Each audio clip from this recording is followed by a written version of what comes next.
Muy buenas noches, tengan todos ustedes, son las 8 de la noche. Estamos transmitiendo completamente en vivo a través de Zoom y simultáneamente a través de Facebook Live de Yo Soy Médico 17, a quien siempre agradezco que nos facilite su plataforma para llegar a más profesionales de la salud. Si usted requiere una de las pláticas de Medical Legal Center para efectos de capacitación a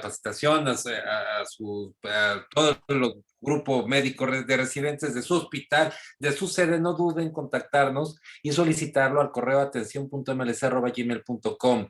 Lo hacemos sin ningún costo para efectos de pandemia, con mucho gusto utilizando nuestra infraestructura. Atención, sin acento, .mlc@gmail.com. Todas nuestras pláticas están grabadas. Si usted puede volverlas a ver aquí en YouTube, entra a YouTube, teclea Medical Legal Center, se suscribe y todos los lunes verá la voz del residente de anestesiología.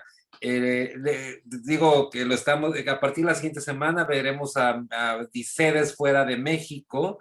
Entonces les pido que inviten a más profesionales de la salud para que cada día seamos más. También les recuerdo nuestras redes sociales en donde están todos nuestros programas. Es La Voz del Residente en Facebook, en Instagram. Hay un Telegram donde empezaremos a generar comunidad médica con todos los residentes y se lo voy a dejar en el chat. Ustedes pueden entrar a este Facebook que va a ser que es especialmente para residentes, el Instagram que es especialmente para residentes y ese Telegram es un chat para donde se pueden estar a tanto de la información, compartir inquietudes, etcétera, con mucho gusto. Les recuerdo que las preguntas nos ayuden a elaborar no solamente por el capítulo de preguntas y respuestas, no por el de chat. Por el chat nos saludamos, pero las preguntas solamente al terminar la plática en preguntas y respuestas. Les recuerdo cuál es el objeto de este programa, La Voz del Residente en Anestesiología. Es generar comunidad médica. Es que cada sede de Latinoamérica de la especialidad de anestesiología puedan compartir un tema, un caso, puedan generar interacción y vean qué es lo que está pasando en otros países, en otras sedes, diferente a la que están haciendo su residencia médica. Muy importante que elaboren preguntas y su participación. La dinámica también ya la saben, si no se la recuerdo. Este programa tiene una gran mentor, una mujer mentor, una mentora increíble que es la doctora Bernadette Casillas, alguien que tiene toda la experiencia en anestesiología, fue presidenta de la Federación Mexicana de Colegios de Anestesiología y ella será quien al terminar la sesión dará su punto de vista y bueno, podrá responder las preguntas de manera simultánea con nuestra invitada y bueno, está aquí siempre al tanto de lo que ocurre con está para apoyo. Bernadette, muchas gracias buenas noches y gracias como siempre por tenerte aquí, te lo agradezco de todo corazón. Buenas noches, Abraham, mucho gusto de estar con ustedes. Bueno, pues hoy tenemos, ahora sí, me permito presentar a nuestro invitado. Hoy tenemos a la doctora Marta Camila Aranguren Gil. Ella es residente de tercer año del Hospital Civil de Culiacán y de la Universidad Autónoma de Sinaloa. Es egresada como médico general en de la Universidad de San Martín, en Colombia. Ya no alcanzo a ver sin lentes, Bernardo. Qué barbaridad. Doctora Camila, bienvenida, muy buenas noches.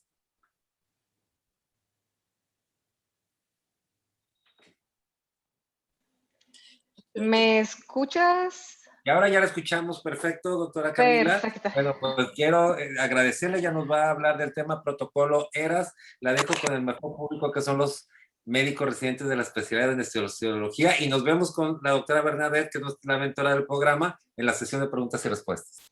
Bernadette, muchas gracias. Gracias, Camila. A ti, muchas gracias.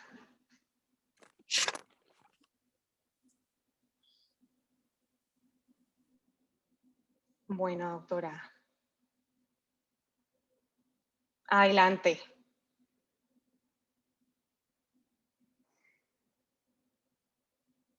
Doctora, adelante, usted puede compartir ya pantalla. Permítame un segundito, vamos a intentar compartir acá.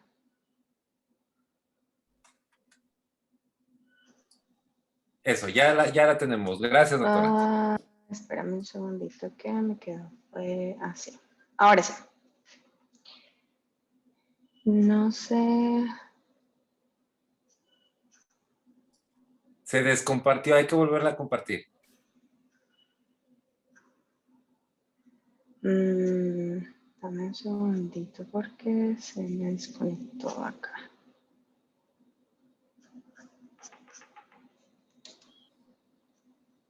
Ahora sí. Ahora sí. Ya está. Sí, adelante. Muy bien. Bueno, pues primero quiero darle las gracias a la doctora Bernadette y a ustedes, por supuesto, por darnos este espacio para poder compartir con ustedes, sin duda, temas que son de gran interés para todos. Como muy bien lo decías, mi nombre es María Camila Aranguren Gil, soy residente de tercer año de anestesiología del Hospital Civil de Culiacán y la Universidad Autónoma de Sinaloa. Vengo a presentarles un tema que últimamente pues, nos ha acogido un poco más a todos los servicios quirúrgicos y debo decir que no es algo nuevo, es algo que viene hace muchos años, pero que sin duda alguna hasta ahora, después de haber hecho múltiples estudios, hasta ahora venimos poniéndolo en práctica. Y este es el llamado protocolo ERAS, que en inglés significa Enhanced Recovery After Surgery, que en español podríamos decir que es una recuperación mejorada postquirúrgica o después de la cirugía, y pues que nos ha permitido llevar mejoría en todos los ámbitos del área quirúrgica. Y pues por supuesto es algo que nos ha generado una buena, digamos que una respuesta positiva. Permíteme que no me dejó avanzar. No sé por qué no me dejó avanzar. La tecnología es buena mientras funcione, pero cuando no funciona, ahí está.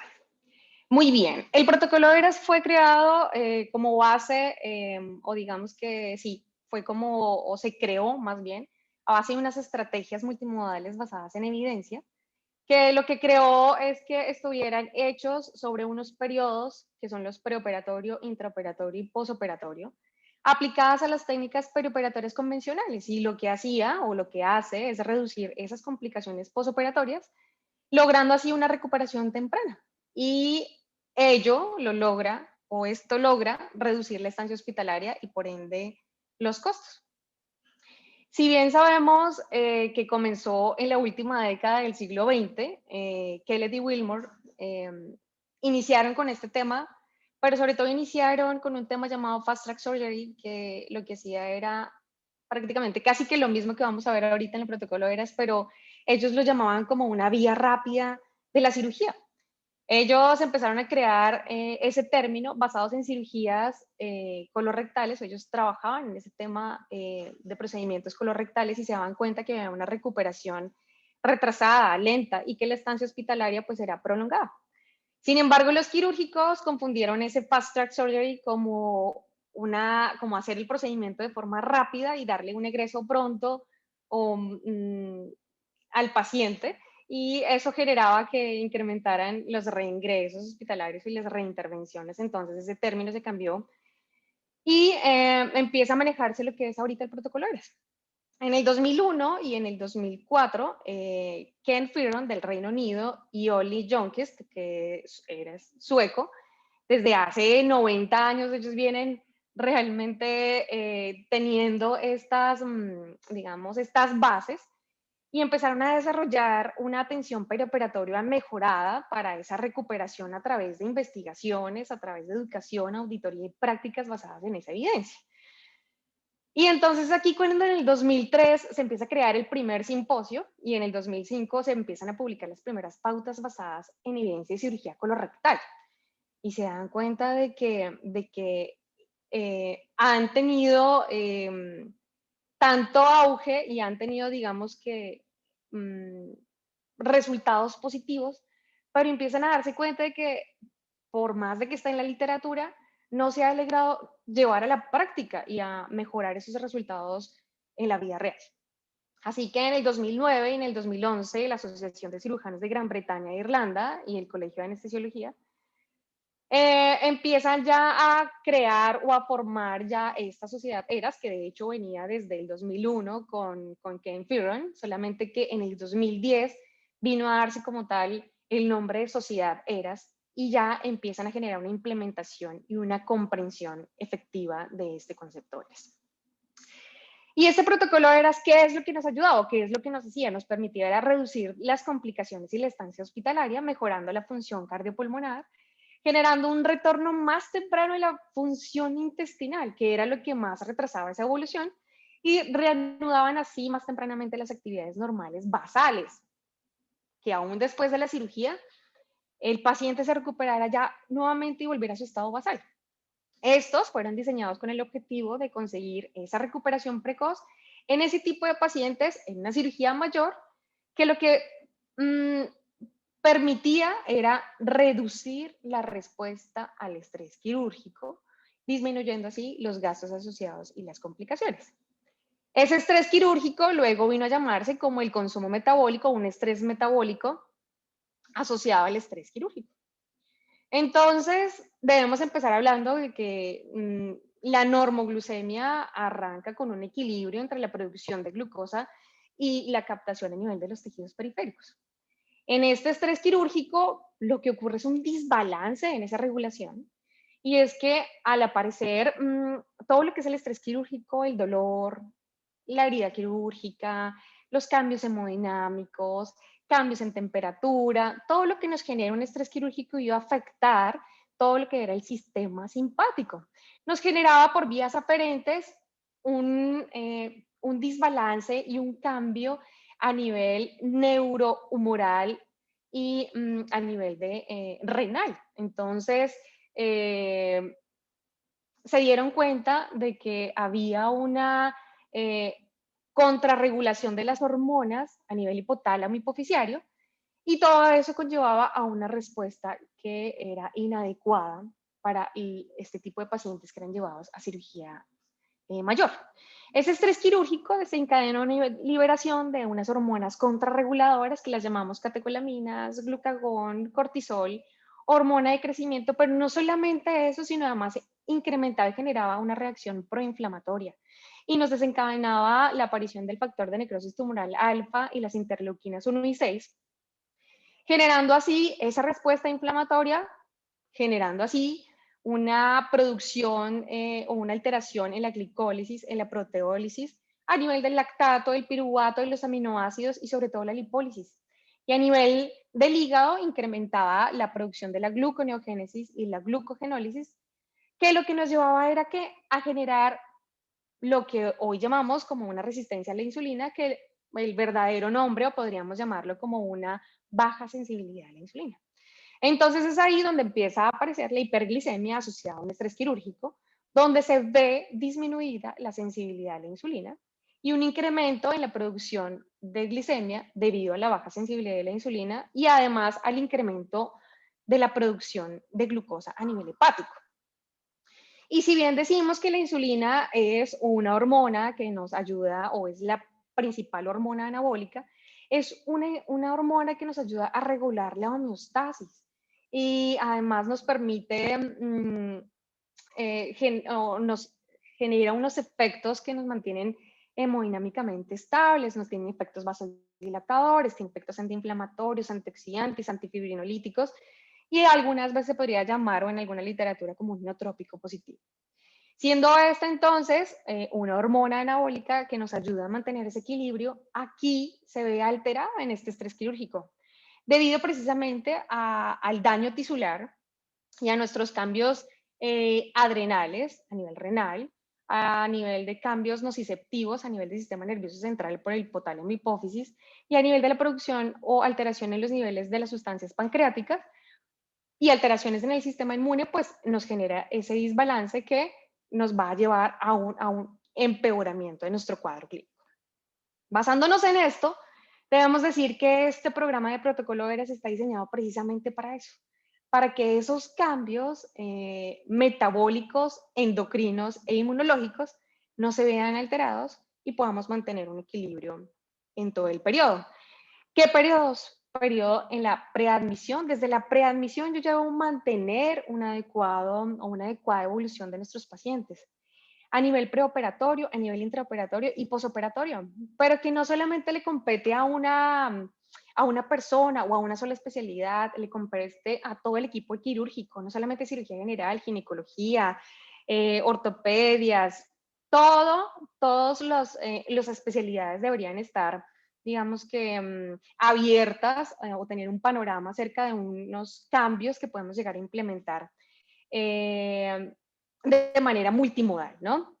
No solamente entonces el equipo quirúrgico, sino también el servicio de anestesiología, pero no solamente estos dos, sino también enfermería, sino también nutrición, todo el equipo de kinesiología o medicina del deporte. Y por supuesto, todos aquellos quienes estén vigilando que ese protocolo se esté llevando a cabo y de la manera correcta. Así que esto comprende un equipo multidisciplinario que nos puede llevar a las mejoras de nuestros pacientes. Si bien debemos comenzar por los componentes preoperatorios y se habla de muchas, digamos que muchos pilares desde que tenemos al paciente en consulta, ¿no? Y aquí es donde entra el rol del anestesiólogo. Y el rol del anestesiólogo en el protocolo ERAS es crítico, no solamente a nivel quirúrgico, sino nosotros debemos estar, digamos que comprendiendo este protocolo desde que seleccionamos al paciente, lo optimizamos de forma eficiente desde el preoperatorio, donde elegimos también nuestro régimen anestésico según nuestro procedimiento quirúrgico, donde además manejamos los fluidos, los líquidos desde el preoperatorio, el manejo del dolor desde el preoperatorio, y lo que va a hacer el anestesiólogo es facilitar ese cierre de brecha entre la atención preoperatoria y la atención posoperatoria. Y es aquí donde decimos, bueno, debemos identificar a los pacientes. ¿Qué debemos identificar? Factores de riesgo y comorbilidades, por supuesto, posteriormente se va a llevar a una elección de la técnica quirúrgica adecuada, pero este que sigue es fundamental y es educar al paciente sobre el programa y es establecer unas expectativas realistas para la recuperación posoperatoria y preparar psicológicamente, escuchar muy bien, desde ahí, preparar psicológicamente al paciente y a su entorno, a su familia, ¿no? Ahí ya inicia nuestro protocolo ERAS, desde que llega nuestro paciente, lo educamos y le damos la información. Debemos dársela escrita, debemos dársela oral, con un nivel de alfabetización adecuado en el idioma que mejor comprenda, en el que entienda mejor, no solamente a él y a su familia, y además corregir todas las deficiencias nutricionales, corregir, digamos, esas carencias que tiene al llegar al procedimiento quirúrgico. Y aquí es un fuerte predictor de mortalidad a los 90 días y una supervivencia general deficiente en el desarrollo de nuestro procedimiento. En esa consulta preanestésica debemos identificar esas comorbilidades y darle oportunidad a mejorar esa condición preoperatoria para mejorar resultados posoperatorios. Teniendo un paciente informado, teniendo un paciente preparado y fisiológicamente optimizado, sin duda alguna va a mejorar su periodo posoperatorio. Y aquí entran estas patologías que pueden tener o tienen factores modificables. Lo que es la anemia, digamos que podemos mejorar los valores de hemoglobina preanestésica, los valores de glicemia en el paciente diabético, poder mejorar ese nivel nutricional en estos pacientes que nos llegan desnutridos o esos pacientes que llegan obesos pero que realmente están desnutridos, esos pacientes con enfermedad cardíaca, los pacientes con enfermedad pulmonar obstructiva crónica, los fumadores crónicos, pacientes que tengan trastornos de la coagulación, pacientes que tengan apnea del sueño, esos pacientes obesos mórbidos, mejorarles su actividad diaria, su salud mental y además podemos mejorar ese dolor preoperatorio, ¿no? En esa educación preoperatoria le podemos dar como imagen o escrito y explicado, obviamente, las indicaciones que debe venir para su procedimiento. Báñese antes de venir al procedimiento quirúrgico, tenga su ropa adecuada para llevar al hospital, el tipo de alimento que debe consumir, si debe tomar o no tomar líquidos, cuánto tiempo antes, qué tipo de líquidos podría hacerlo, preparar el paciente para el ejercicio. A veces pensamos que hay ciertos pacientes que no pueden tener cierta actividad física y lo podemos estimular para que a esa maratón que se va a someter a su procedimiento quirúrgico llegue con una mejor clase funcional.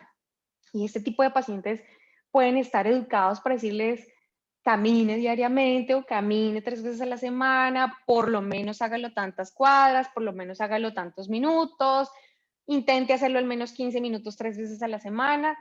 Me va a ayudar para que en su posoperatorio sea llevado de la manera más óptima.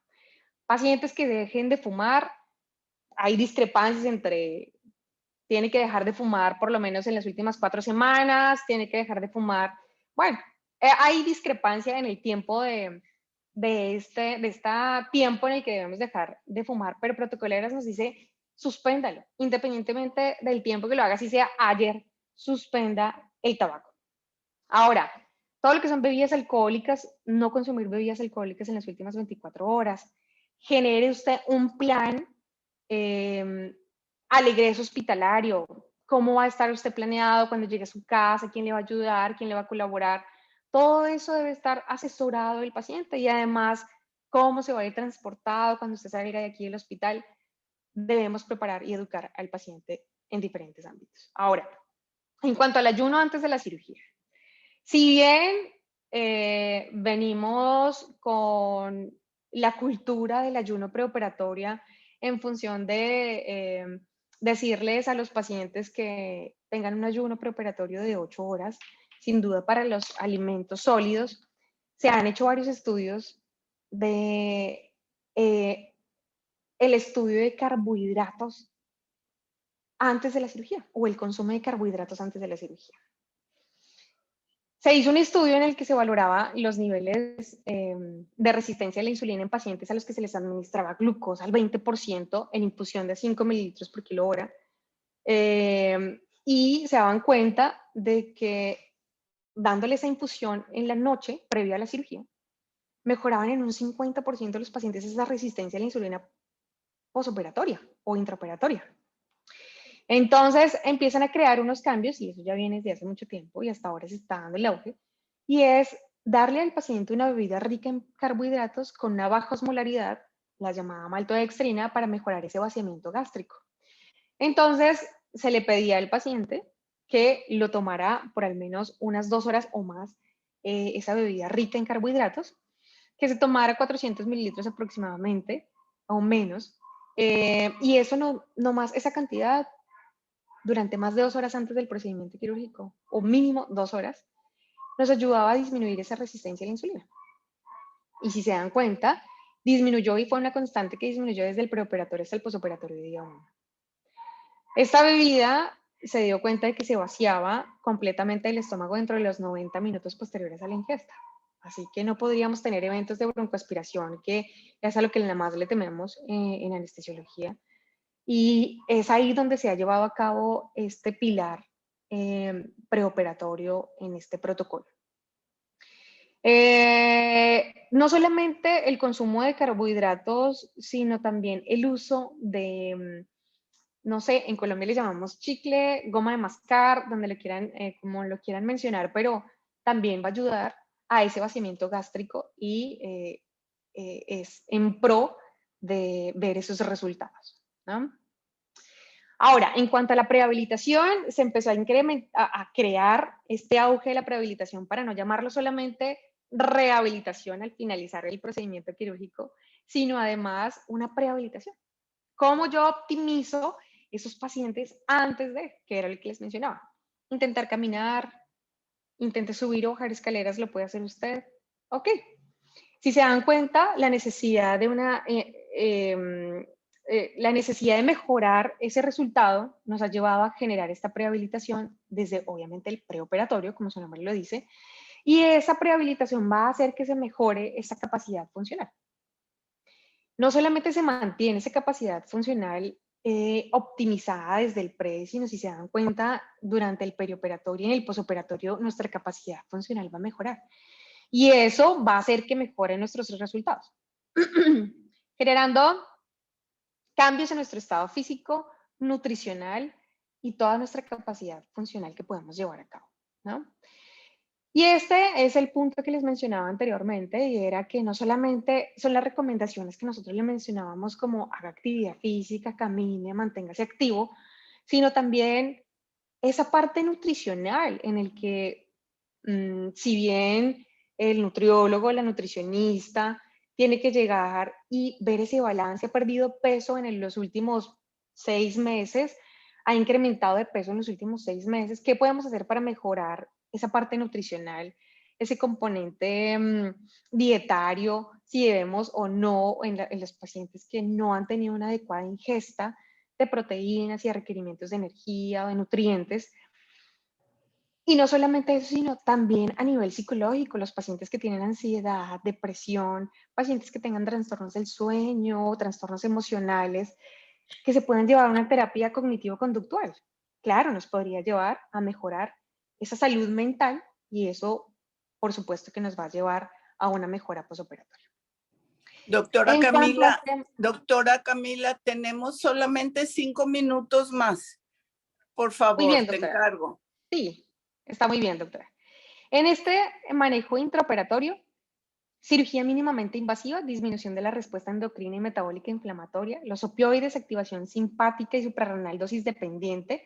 Y aquí nos habla fundamentalmente de la disminución del consumo de opioides. En el caso de los antibióticos nos indica que debemos dar una carga de antibiótico, por decirlo así, una dosis profiláctica de antibiótico, obviamente dependiendo del procedimiento quirúrgico, pero aquí también es evitar la hipotermia.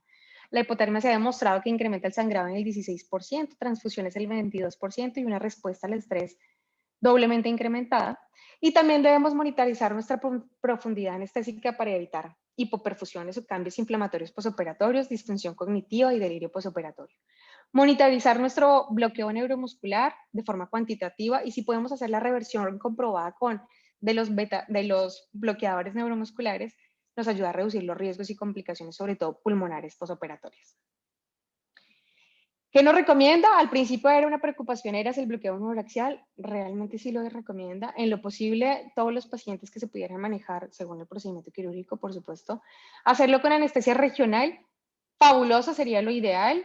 Hay ventajas, hay desventajas como todo, pero es lo que nos indica. Y el manejo de líquidos nos puede llevar a una alteración o cambios metabólicos inaceptables debido a una mala administración y es aquí donde debemos llevar una terapia dirigida por objetivos.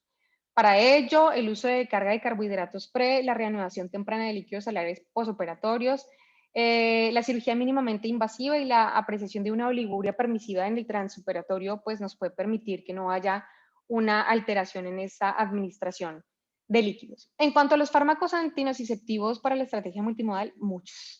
Paracetamol, todo lo que son AINES, opioides en el caso de pacientes que tengamos que vayan a salir intubados de nuestro procedimiento, el uso de ketamina, magnesio, lidocaína, beta bloqueadores se ha demostrado, tiene una baja evidencia, pero también podría ayudar la dexmedetomidina y sobre todo la dexametasona según los niveles del dolor. A nivel preoperatorio ya podemos empezar a usar el acetaminofén y todos los neuromoduladores en el intraoperatorio, los que me le mencionaba, y posoperatorio igual los neuromoduladores. Pero aquí viene un pilar y es lo que ahora está en auge y son las técnicas regionales intraoperatorias, todo lo que sean bloqueos regionales, bloqueos de miembro superior, todo lo que sean bloqueos torácicos, paravertebrales, del pectoral serratos, el TAP. Y sí, y aquí les muestro una imagen que nos mostraba la revista de cirugía cardiotorácica y es precisamente cómo nos podemos ayudar con los bloqueos TAP y anestesia regional. El tipo de cirugía, cada especialidad requiere su GOLD o su terapia dirigida a objetivos y por supuesto cada quien merece un pilar, un puntito más dependiendo de lo que quieran mejorar y por supuesto todo está unido en este protocolo. Y en consideración a manejo pues posoperatorio, reducción de náusea y vómito posoperatorio. ¿Cuál? Podemos abarcar una serie de respuestas agonista-antagonista según el sitio, el centro emético que tengamos y nos muestra un portafolio.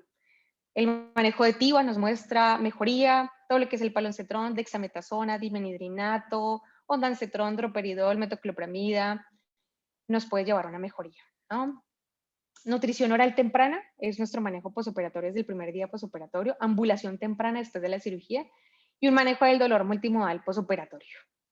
Y es aquí donde debemos considerar todas las buenas pautas que nos ofrece nuestra prevención de ilio posoperatorio.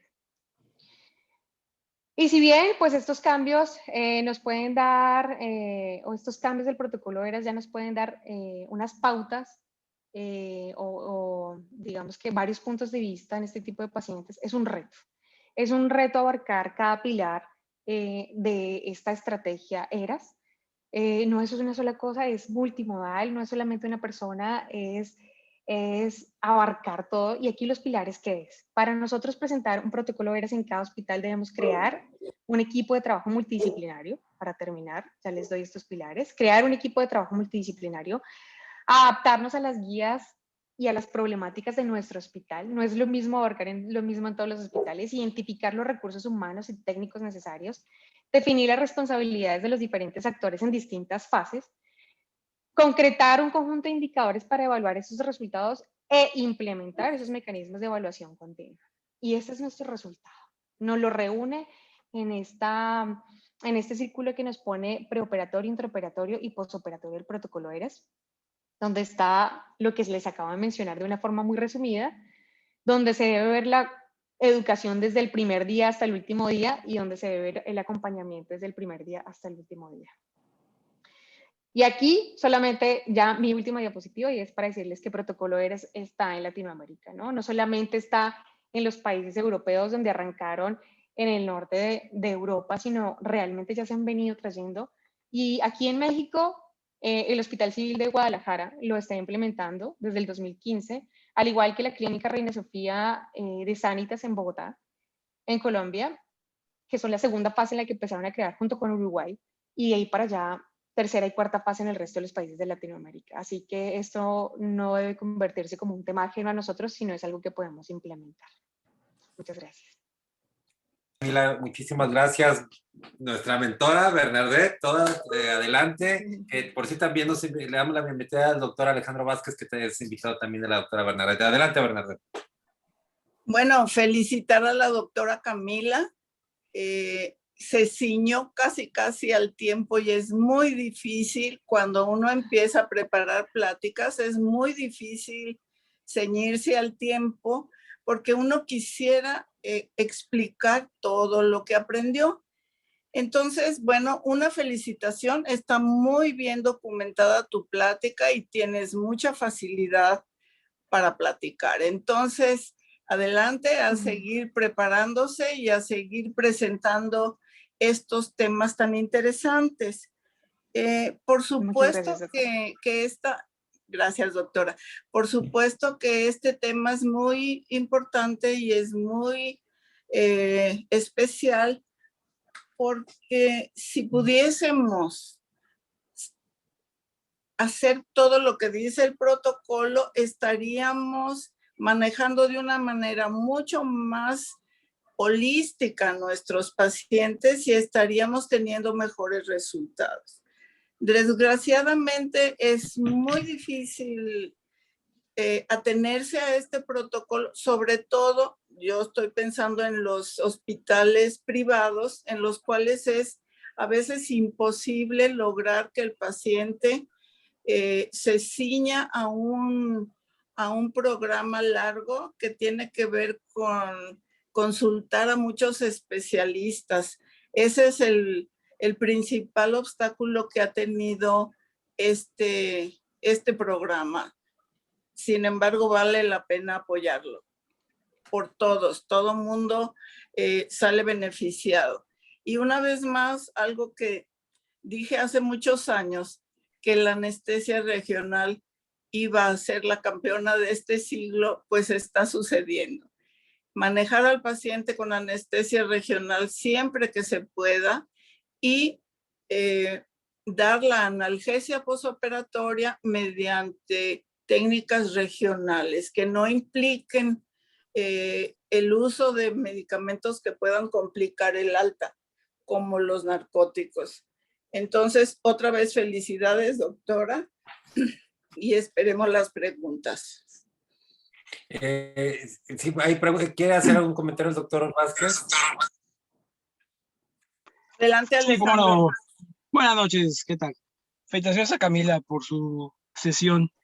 Mi pregunta es una, ¿este protocolo se puede traspolar a pediatría? Bueno, yo soy cirujano pediatra en Mérida, soy también de Bogotá, y hace como unos 3, 4 años en Barranquilla escuché algo parecido en pediatría, y lo que ahí me enseñaron fue, sobre todo en escolares y preescolares, dar Pediasure, darle a un niño Pediasure antes, 5 o 6 horas antes de la cirugía, decirle, ¿sabe qué? Usted se va a tomar este tarrito de Pediasure y se acabó.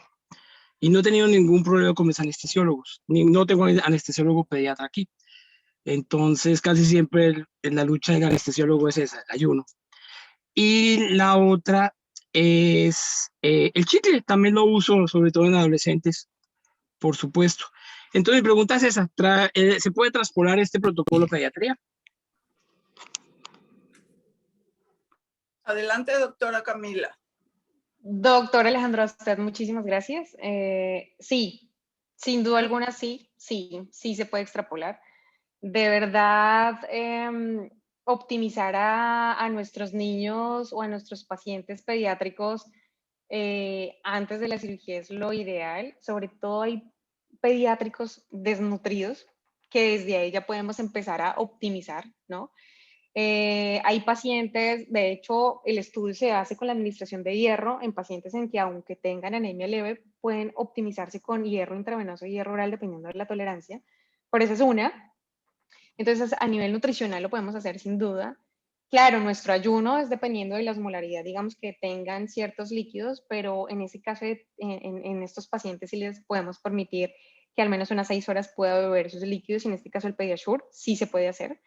La goma de mascar, sin duda alguna, pero también no solamente es en el preoperatorio, sino en el trans.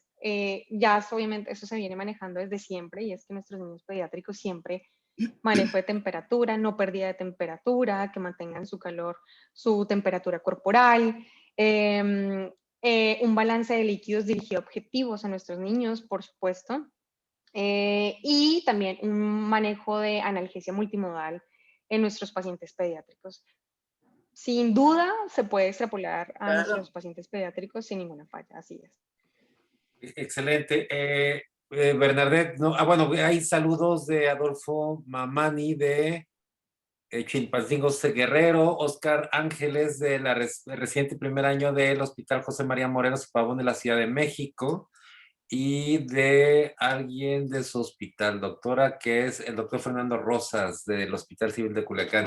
Bernadette, ¿alguna pregunta que quieras formular? No tengo preguntas en Facebook ni tengo preguntas en este momento. Si no, pasamos ya al mensaje final. No, no tengo ya. Ok, doctora Camila, por favor, denos un mensaje final a la comunidad médica que nos ve. Pues, en lo que decía la doctora Bernadette, es un tema tan amplio que le encantaría a uno tomarse el tiempo necesario y suficiente para hablar de cada pilar. Pero sí es un reto, no solamente porque no es solamente una persona, sino deben estar un conjunto de cirujanos de acuerdo con estos pasos y estos procedimientos hechos en el protocolo de ERAS. No es fácil poner a una sola persona de acuerdo, sino a todo el equipo quirúrgico, no solamente a un anestesiólogo, sino a todo nuestro equipo de anestesiología, nutrición, todo. Entonces, es una estrategia multimodal, multiestratégica, que ojalá, obviamente faltan muchos años para que realmente se pueda llevar a cabo, pero los que estamos de acuerdo con este protocolo sí esperamos que esto se pueda llevar a cabo en diferentes hospitales. De verdad, muchísimas gracias por abrirnos este espacio, y espero que les haya quedado, aunque sea un granito de este tema. Saludos para todos. Doctor Alejandro, su mensaje final también, por favor. No, no tengo ninguno, solamente quería pues agradecerles, sobre todo para aquí, para los residentes de anestesia que tengo aquí en 2 hospitales donde trabajo. De los 2 los están viendo, también te están viendo en Bogotá y en Cali, te mandan saludos. De San Martín, Cali. Muy bien. Antes de terminar, hay una pregunta, dice el doctor Emilio Alcántara. ¿En qué medida ha mejorado la aplicación del protocolo ERAS en anestesia en estos tiempos?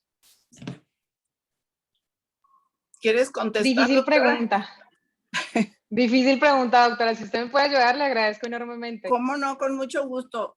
Yo creo que mientras más aprendamos acerca de cómo controlar la respuesta inflamatoria a la cirugía y prevenirla, en esa medida vamos a mejorar la anestesia, y no nada más la anestesia, sino el estado clínico del paciente ¿cómo lo vamos a dar de alta? Sé que es algo difícil porque fíjate, doctora, como tú estuviste diciendo en varias ocasiones, se tiene que incluso manejar o establecer cómo está el comportamiento emocional del paciente. Eso no es de un día para otro, eso se necesita tiempo y quizá es lo que no tenemos. Bueno, ya sabemos que en un paciente de urgencia, pues vamos a entrar como sea, pero en un paciente programado deberíamos ser capaces de proporcionarle una atención completa. No es fácil, pero en la medida que se logre, claro que todo el mundo va a aprender y todo el mundo va a progresar.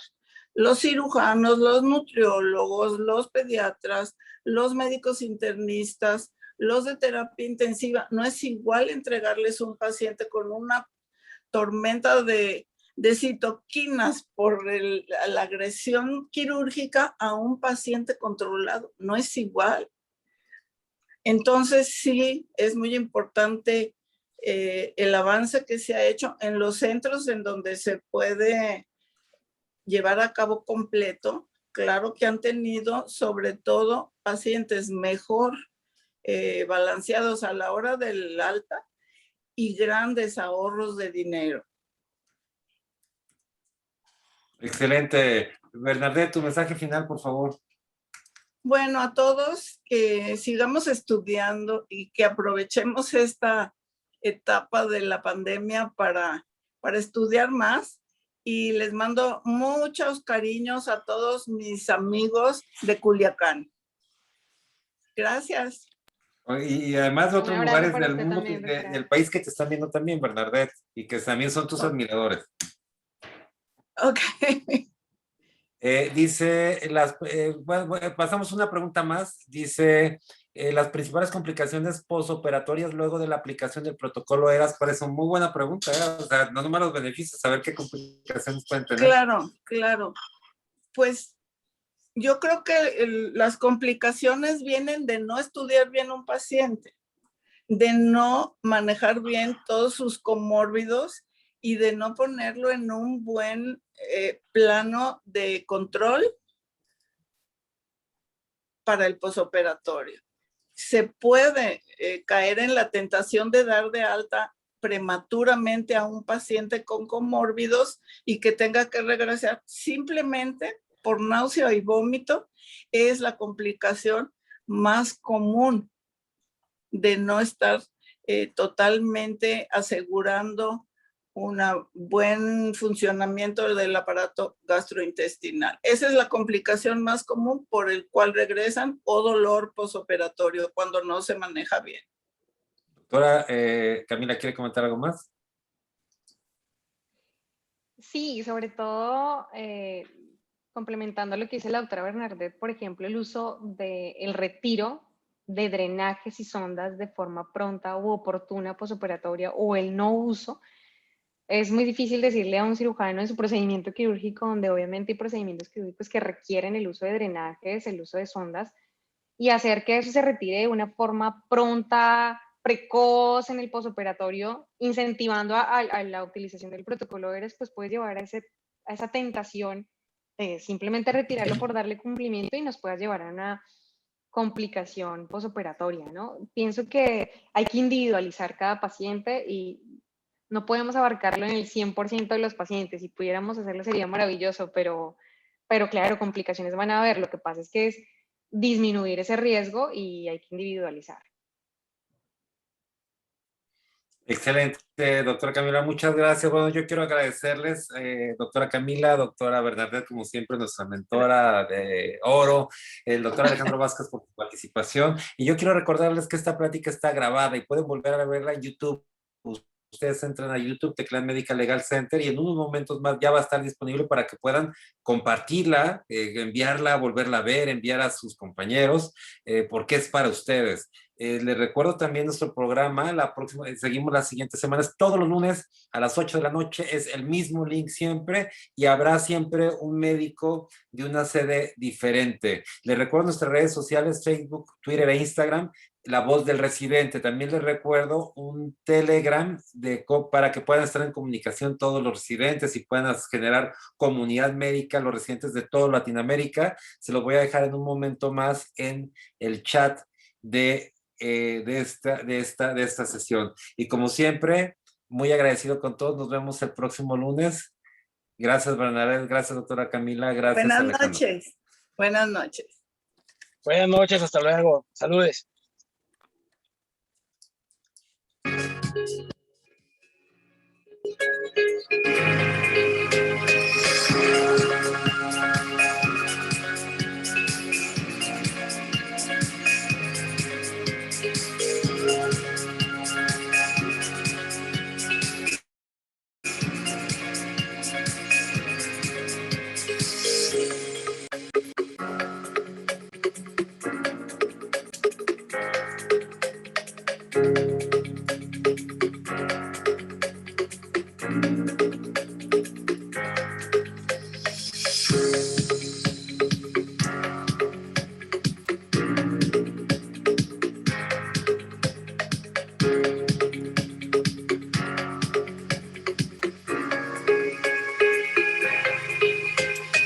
Yeah.